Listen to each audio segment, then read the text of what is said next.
সাংবাদিক সম্মেলন ডাকার কারণ কি? সর্বপ্রথম আপনাদের সবাইকে জানাই ধন্যবাদ ও সালাম। দেখুন, আমি এর আগেও বলেছি, জান কিসি কো ছেড়তে নেই, কই ছেড়ে তো হাম উসে ছোড়তে নেই।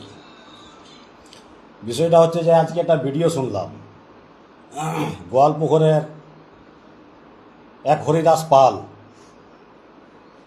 গোয়ালপুকুরের এক হরিদাস পাল আমাদের জনপ্রিয় নেতা আলী ইমরান রামজি ভিক্টর সাহেবের বিরুদ্ধে কিছু ভাষণ দিয়েছে, যেটা পারিবারিক বিষয় নিয়ে। উনি ওটা বারবার বলছেন, এই হরিদাস পাল বলছেন বারবার ভিক্টর সাহেবের বিরুদ্ধে যে উনি কোন হরিদাস পাল। তো উনি যেহেতু না, তো আপনি হরিদাস পাল, এটা আমি মানছি। তো এই হরিদাস পাল ভিক্টর সাহেবের বিরুদ্ধে বলছেন যে আমাকে খুব লজ্জা লাগলো যে তার ছেলেরা ওখানে যে আন্দোলন করছে, যে নিজের বাড়িকে সামলাতে পারে না সেই বাকিদের কি সামলাবে। তা আমি স্পষ্ট ভাষায় গোয়ালপুকুরের এই হরিদাস পালকে বলতে চাই যে আপনার বাড়িতে পারিবারিক সমস্যা আছে কি না, সেটা গোয়ালপুকুরের জনগণ শুধু নয়, সারা পশ্চিমবঙ্গের জনগণ জানেন। আপনার নিজের ব্লাড গ্রুপ থেকে নিজের মায়ের পেটের ভাই একজন বিজেপি, একজন আপনার ভাই আমাদের সাথে কংগ্রেস পার্টি করেন। আপনার বাড়িতে রূপ দেওয়া হয়েছে, রাজনীতিক রূপ দেওয়া হয়েছে, এটাও সবাই জানে। ওনার সাথে অন্য কাউরের বউর সাথে তো ঝামেলা নেই, ওনার নিজের ফ্যামিলি, আর সেটাকে পলিটিক্যাল রূপ নাম করার চেষ্টা করছে। আমি স্পষ্ট ভাষাতে বলতে চাইছি এই হরিদাস পালকে যে মুখের ভাষা ঠিক করে নাও। গ্রামে ঘুরে বেড়াচ্ছিল, বলছিল আমরা জনজোয়ার করেছি উন্নয়নের। সেই মন্ত্রী যখন গ্রামে যাচ্ছে, মানুষ যখন প্রশ্ন করছে, তো মন্ত্রী বলছে শরম নেই আতি হ্যায়, শরম নেই আতি হ্যায়। আরে যখন তুমি এত উন্নয়ন করেছো, জনগণের এত ভালাই করেছো, তাহলে প্রশ্ন থেকে ভাগছো কেন? আমি বলছি, চ্যালেঞ্জ করছি এদেরকে, পুরো তৃণমূল নেটকে, পুরো তৃণমূল চ্যানেলকে আমি চ্যালেঞ্জ করছি, ক্ষমতা যদি আছে তাহলে উন্নয়ন নিয়ে আমার সাথে ডিবেটে একবার বসিয়ে দেখে দেন, দেখা। আর শুনুন, যেটা চ্যালেঞ্জ করেছে যে ভিক্টর সাহেব এসে দেখা, আমি গোয়ালপুকুরের জনগণের কাছে এটা স্পষ্ট করে দিচ্ছি যে ভিক্টর দা গোয়ালপুকুরে ইলেকশন লড়বেন, এটা ফাইনাল। এবার তাদের কতটা ক্ষমতা আছে আর তাদের বিরুদ্ধে গোয়ালপুকুরের জনগণ যে ভিক্টর সাহেবের সাথে আছে, গোয়ালপুকুরের জনগণের কতটা ক্ষমতা আছে। দুবাইকে হয়েছে, মানুষের বাড়িতে মার্ডার হয়েছে,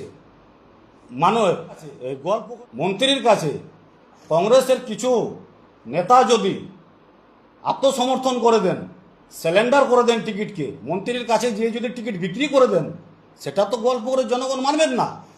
আমরা চাইছি গোয়ালপুকুরের অন্যায় অত্যাচার জুলুম যে হয়েছে সেটাকে সরানো, আর সেটা ভিক্টর দার দ্বারাই সম্ভব।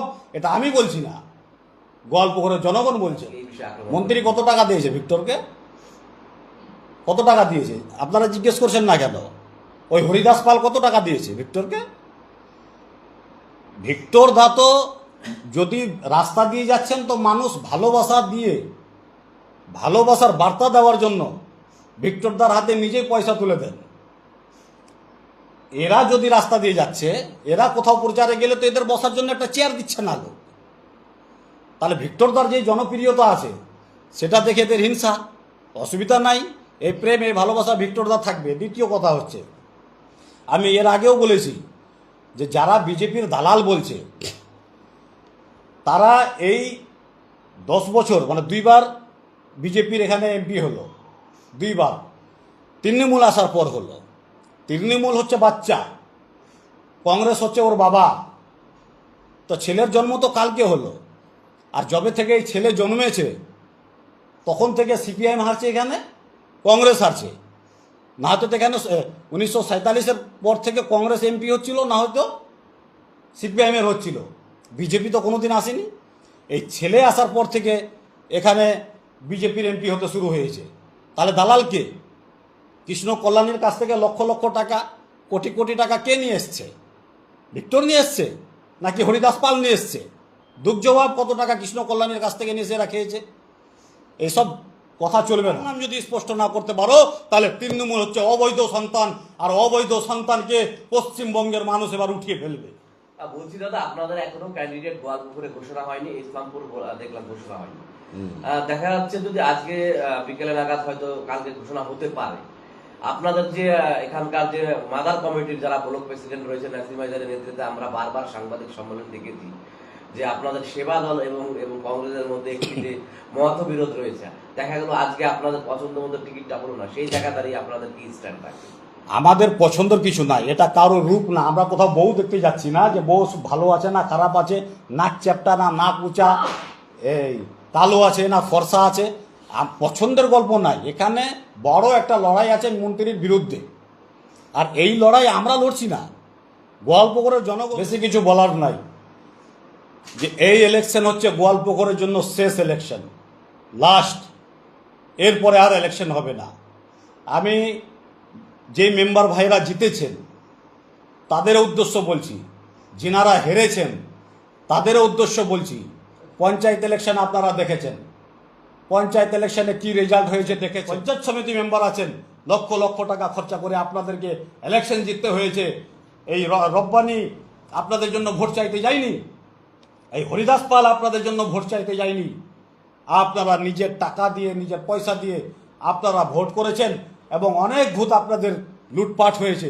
যারা হেরেছেন তারা বিশেষ করে মনে রাখুন, কমসে কম 100-র উপরে বুথ দখল করে জিতানো হয়েছে। আমি আপনাদেরকে বলতে চাই যে ভিক্টর দা গোয়ালপুকুরে ইলেকশন লড়বেন, টিকিট হোক বা নাই হোক আপনারা রেডি থাকুন। ভিক্টর ভাইয়ের উদ্দেশ্যে আপনাদেরকে ভোট করতে হবে, আর এই জালিমদেরকে এখান থেকে সরাতে হবে।